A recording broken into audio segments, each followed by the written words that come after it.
Hello friends, I am Akash from ssclasses.in and welcome to this video.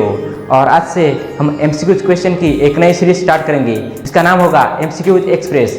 और जैसा कि नाम से क्लियर है, इसमें हम एक्सप्रेस की स्पीड से पर्टिकुलर चैप्टर के टॉप 50 MCQ डिस्कस करेंगे। और वो 50 MCQ उस चैप्टर के मोस्ट इंपॉर्टेंट, फेमस और मोस्ट रिपीटेड क्वेश्चन होंगे। और आज हम सबसे पहले स्टार्ट करने वाले ह्यूमन रिप्रोडक्शन इस चैप्टर से। तो चलिए फ्रेंड्स, बिना देर के शुरू करते आज का वीडियो। तो फ्रेंड्स, हम देख रहे हैं ह्यूमन रिप्रोडक्शन इस चैप्टर के टॉप 50 मोस्ट इम्पॉर्टेंट MCQs। अगर आप हमारे चैनल पर नए हैं तो जल्दी से और नोटिफिकेशन बेल को ऑन करके ऑल पर क्लिक कीजिए, जिससे हमारे सारे वीडियोज़ आप तक पहुंच सके और आप कोई भी वीडियोज़ मिस ना कर सके। तो चलिए स्टार्ट करते हैं फर्स्ट क्वेश्चन से। A human female reaches the menopause around the age of options are, and the correct answer is options A 50 years.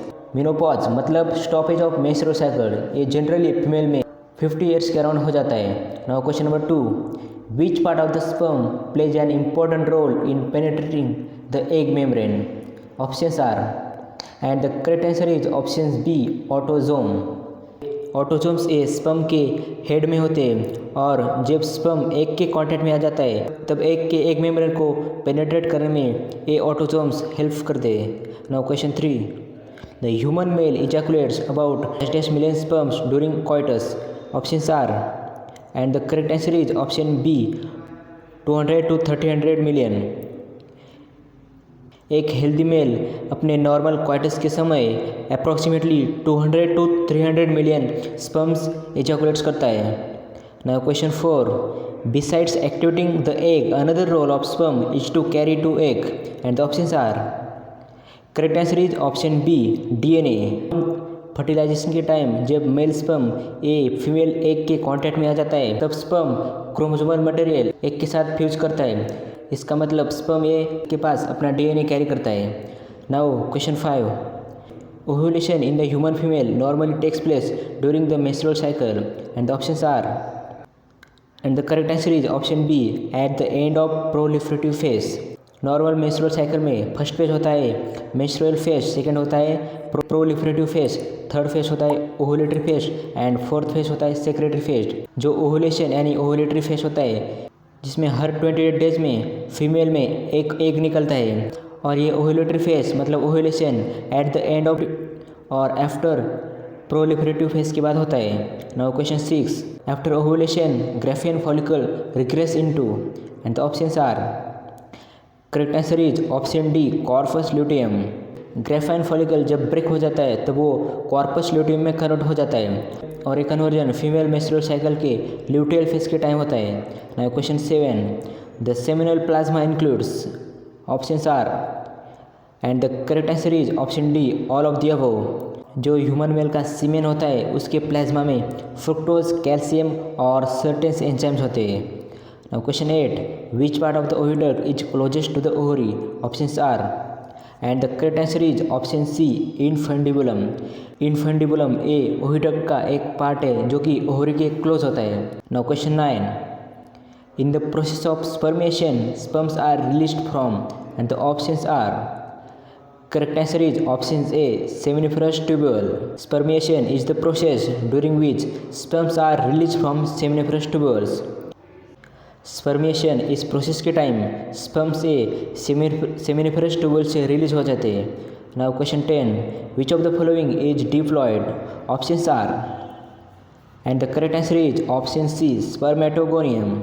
Sperm cell, egg cell और स्पर्मेटिड्स ये तीनों हाफ राइड होते हैं, मतलब इनमें 23 क्रोमोसोम्स पाए जाते हैं। लेकिन स्पर्मेटोगोनियम जिसको हम मेल जर्म सेल बोलते हैं, इसमें 46 क्रोमोसोम होते हैं, यानी ये डिप्लॉयड होता है। Now question 11, for the formation of 80 sperm cells how many primary spermatocytes are required, and the options are, correct answer is option B 20।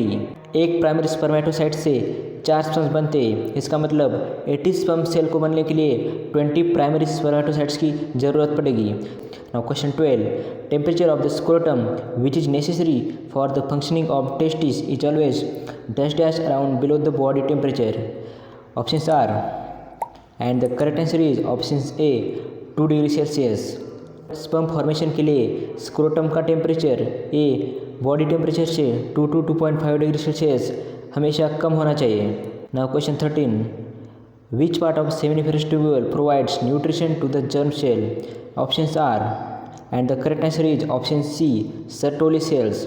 Sertoli cells ये सेमिनिफरस ट्यूबुल का एक पार्ट होता है जो कि मेल जर्म सेल यानी spermatogonium को nutrition provide करने का काम करते हैं। Now question 14, Leydig cells are regulated by which pituitary hormone and the options are, correct answer is option A, LH. LH a pituitary hormone है जो कि हाइपोथैलेमस से रिलीज होता है और ये लिएडिक सेल्स को रेगुलेट करने का काम करता है। Now question 15, the level of progesterone increases highly in which phase of menstrual cycle and the options are, correct answer is option C, luteal phase। Luteal phase के टाइम ग्रेफाइन फॉलिकल रिग्रेस हो जाता है और उसका conversion corpus luteum में हो जाता है, इससे प्रोजेस्टेरॉन का लेवल बढ़ जाता है। Now question 16, secretory phase is another name for, the options are, correct answer is option D, luteal phase. Luteal phase एक सेक्रेटरी फेज का अनदर नेम है जो कि लॉन्गेस्ट फेज होता है मेंस्ट्रुअल साइकिल का।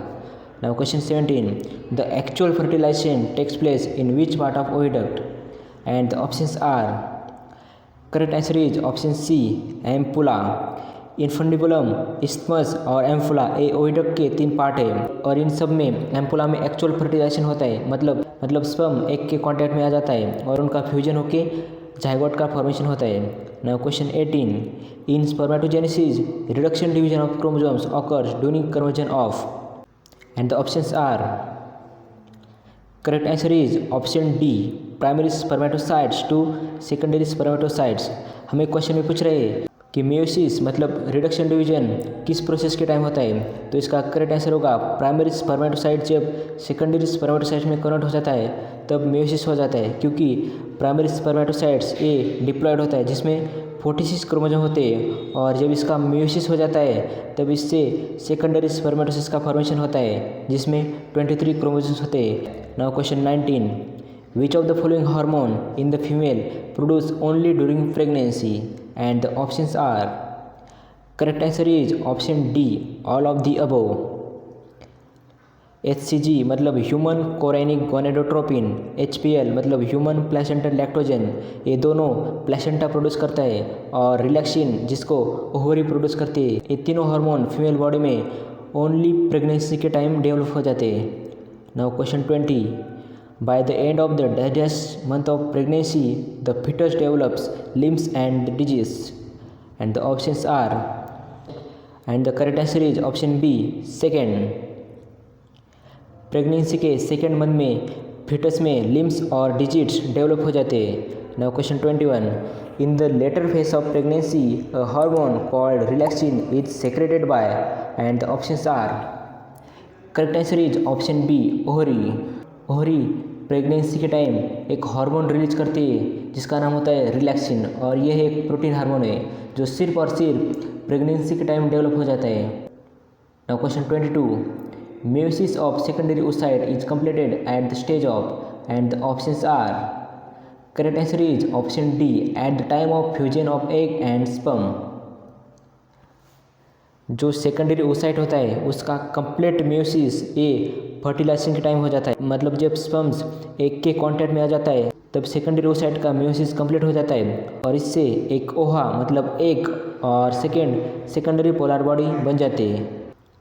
Which hormone is at its highest level during follicular phase of menstrual cycle and the options are, and the correct answer is option A, estrogen। menstrual cycle का जो first phase होता है यानी menstrual phase उसमें menses हो जाते हैं, मतलब इसमें एंडोमेट्रियम का ब्रेकडाउन हो जाता है और इस एंडोमेट्रियम को रिजनरेट करने के लिए जो सेकेंड फेज होता है जिसका नाम होता है फॉलिकुलर फेज, इसमें LH और FSH इन पिट्यूटरी हार्मोन का लेवल बढ़ जाता है और इनका लेवल बढ़ने के कारण फॉलिकुलर डेवलपमेंट हो जाता है और इसके कारण फॉलिकल्स का डेवलपमेंट हो जाता है जो कि एस्ट्रोजन के सेक्रेशन के लिए रिस्पॉन्सिबल होता है। इसलिए प्रोलिफरेटिव यानी फॉलिकुलर फेज में एस्ट्रोजन का हाईएस्ट लेवल होता है। Now question 24, menstrual phase in menstruation cycle occurs for and the options are, correct answer is option D, 3 to 5 days। Menstrual cycle में first phase a menstrual phase होता है जो कि 3 to 5 days के बीच होता है। Now question 25, the endometrium of uterus is regenerated by which phase? And the options are, correct answer is option A follicular face.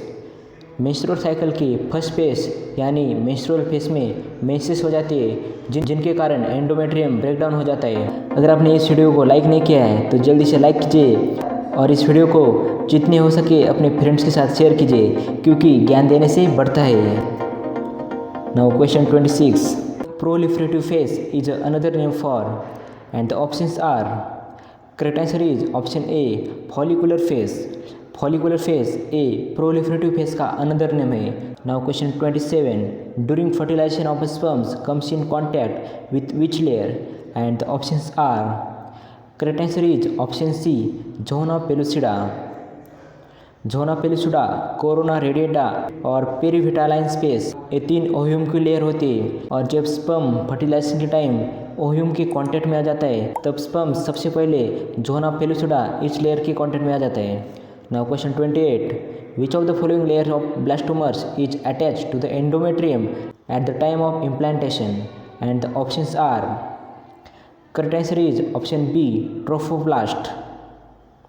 Blastomere 2 layer में arrange होता है, एक आउटर लेयर जिसको हम ट्रोफोब्लास्ट बोलते हैं और इनर लेयर जिसको हम इनर सेल मास बोलते हैं। इनमें से जो ट्रोफोब्लास्ट होता है यानी कि आउटर लेयर वो इम्प्लांटेशन के टाइम एंडोमेट्रियम को अटैच हो जाता है। Now question 29, identify 2 in the graph shown below? And the options are, correct answer is option A progesterone. जैसा कि हम ग्राफ से देख पा रहे हैं, डे 14 से डे 27 तक लगभग जो सेकेंड नंबर की लाइन है वो अपने हाई लेवल पर है और हमें पता है कि 15 से 25 इस डेज के बीच ल्यूटियल फेस होता है और ल्यूटियल फेस के बीच प्रोजेस्टेरॉन का हाई लेवल होता है। इसका मतलब तो लाइन सेकेंड है वो हमें प्रोजेस्टेरॉन और लाइन फर्स्ट वो हमें एस्ट्रोजन के बारे में बता रहे हैं। Now question 30, each seminiferous tubule lined on it inside bye A. male germ cell, B. Sertoli cells, both 1 and 2, and D. Leydig cells. And the correct answer are option C, both 1 and 2. Seminiferous tubules ये 2 sales से बना होता है, एक male germ cells और second Sertoli cells. Sertoli cells spermatogonium को nutrition provide करती है और मेल जर्म सेल्स जिसका ट्रांसफ़र स्पर्म सेल्स में हो जाता है। Now question 31, each testis has about dash dash number of testicular lobules and the options are, correct answer is option D 250. Each testis has about approximately 250 testicular lobules.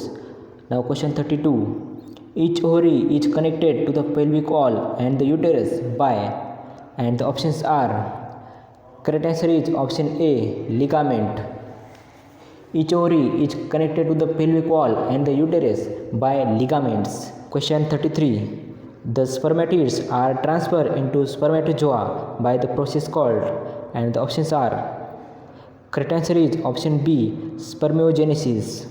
Spermiogenesis एक ऐसी process है जिसमें spermatids का transfer spermatozoa यानी sperm में हो जाता है। Now question 34, which of the following has 46 chromosomes numbers? And the options are, correct answer is option A primary spermatocytes. Primary spermatocytes ये डिप्लॉयड होता है जिसमें 46 नंबर ऑफ क्रोमोसोम्स होते हैं, लेकिन स्पर्मेटोजोआ स्पर्मेटिड्स और सेकेंडरी स्पर्मेटोसाइट्स इनमें 23 क्रोमोसोम्स नंबर होते हैं। Now question 35, fluid filled cavity called antrum is the characteristic property of, and the options are, correct answer is option C tertiary follicles. जब secondary follicles tertiary follicles में convert हो जाता है तो उसमें एंट्रम नाम की फ्लूइड कैविटी का डेवलपमेंट हो जाता है जो कि टर्शियरी फॉलिकल्स की कैरेक्टरिस्टिक प्रॉपर्टी होती है। Now question 36, the correct sequence of various phases in menstrual cycle are, and the correct answer is option C menstrual phase, follicular phase, ovulatory phase और सेक्रेटरी फेस, ये menstrual cycle का sequence होता है। Now question 37, which layer of the ova is responsible for fertilization of egg with only one sperm? And the options are, correct answer is option D zona pellucida. zona pellucida ये ओहा की layer होती है जो कि एक sperm का एक के साथ फर्टिलाइजेशन होने के लिए रिस्पॉन्सिबल होती है। Now question 38, The first movement of the fetus and the appearance of hair on the head of the fetus are observed during, and the options are correct answer is option D, 5th month. Fetus की first movement और fetus के head पर hairs का appearance ये generally pregnancy के 5th month के time होता है. Now question 39. Which of the following hormone is not secreted by human placenta? And the options are correct answer is option D. And the correct answer is option B, relaxin. HCG, HPL और oestrogen ये तीनों hormone human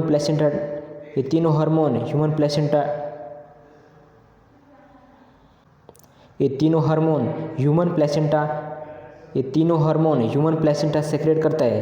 लेकिन relaxin इस protein hormone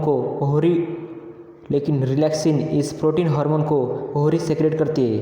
now question 40. The shortest phase in the menstrual cycle of woman is, and the options are correct answer is option C, ovulatory phase ये menstrual cycle का सबसे short phase होता है जो कि सिर्फ 1 दिन का होता है. Now question 41. The longest phase in the menstrual cycle of woman is, and the options are correct answer is option D, secretory phase जिसको हम ल्यूटियल फेज बोलते हैं, ये मेंस्ट्रुअल साइकिल का लॉन्गेस्ट फेज होता है जो कि अप्रॉक्सीमेटली 30 to 28 डेज के बीच होता है. Now question 42. Which hormone is released from testis? And the options are correct answer is option A, testosterone is the hormone which is released from human testes. Now question 43. What is the location of the epididymis? And the options are correct answer is option C, posterior surface of the testis. epididymis ये male sex accessory duct होता है जो कि testis के posterior surface यानी कि external surface पर present होता है. Now question 44. The wall of the uterus has how many layer? And the options are correct answer is option C, 3. Uterus 3 layer से बना होता है. Outer perimetrium, middle myometrium and inner endometrium. Question 45. Which layer of uterus undergo cyclical changes during menstrual cycle? And the options are correct answer is option A, endometrium ये uterus की inner layer होती है और menstrual cycle के time इस endometrium में cyclical changes हो जाती है और जिसके कारण एंडोमेट्रियम ब्रेक हो जाता है. Now question 46. Which layer of the uterus exhibit strong contraction during delivery of the baby? And the options are correct answer is option B, myometrium ये यूटेरस की मिडल लेयर होती है जो कि मसल लेयर से बने होते हैं और बेबी की डिलीवरी के टाइम मतलब पार्चुरेशन के टाइम इसमें स्ट्रॉन्ग कॉन्ट्रैक्शन हो जाते हैं जो कि बेबी की डिलीवरी के लिए इम्पोर्टेंट होते हैं. Now question 47. How many secondary polar bodies have produce by 10 years virgin female in her life? And the options are correct answer is option D, 0. Fertilization के टाइम यानी कि जब स्पर्म सेल एक सेल के contact में आ जाता है तब सेकेंडरी स्पर्मेटोसाइट्स का कंप्लीट म्यूसिस हो जाता है और secondary spermatocytes secondary polar body और ओहा में कन्वर्ट हो जाते हैं. इसका मतलब सेकेंडरी पोलर बॉडीज का formation only and only fertilization के टाइम ही हो सकता है. मतलब सेकेंडरी पोलर बॉडीज का फॉर्मेशन होने के लिए स्पर्म सेल्स को एक सेल्स के साथ कॉन्टेक्ट में आना चाहिए. इसका मतलब वर्जिन फीमेल में उसकी होल लाइफ में सेकेंडरी पोलर बॉडीज नहीं बन सकती, इसलिए इसका करेक्ट आंसर होगा option D, 0. Now question 48. What is the correct sequence of sperm formation? And the options are and the correct answer is option C, spermatogonium, spermatocytes, spermatids and then spermatozoa. Spermatogonium जो कि diploid sales होता है उसमें 46 number of chromosomes होते हैं. उसका meiosis हो जाता है और उससे स्पर्मेटोसाइट्स बन जाते हैं जिसमें 23 क्रोमोसोम्स होते हैं और उसका माइटोसिस हो जाता है, फिर स्पर्मेटिड्स बन जाते हैं और स्पर्मेटिड्स का माइटोसिस होने के बाद फिर उनसे स्पर्मेटोजोआ या स्पर्म्स बन जाते हैं. ये हो गया स्पर्म फॉर्मेशन का correct sequence. Now question 49. In the human, at the end of first meiotic division, the male germ cells differentiate into, and the options are And the correct answer is option B, secondary spermatocytes. Male germ cell यानी spermatogonium, इनका mitosis हो जाने के बाद इनका transfer primary spermatocytes में हो जाता है, और जब प्राइमरी स्पर्मेटोसाइट्स का फर्स्ट मियोटिक डिवीजन हो जाता है तब इनमें से फर्स्ट पोलर बॉडी और सेकेंडरी स्पर्मेटोसाइट्स बन जाता है। Now question 50, that is last question.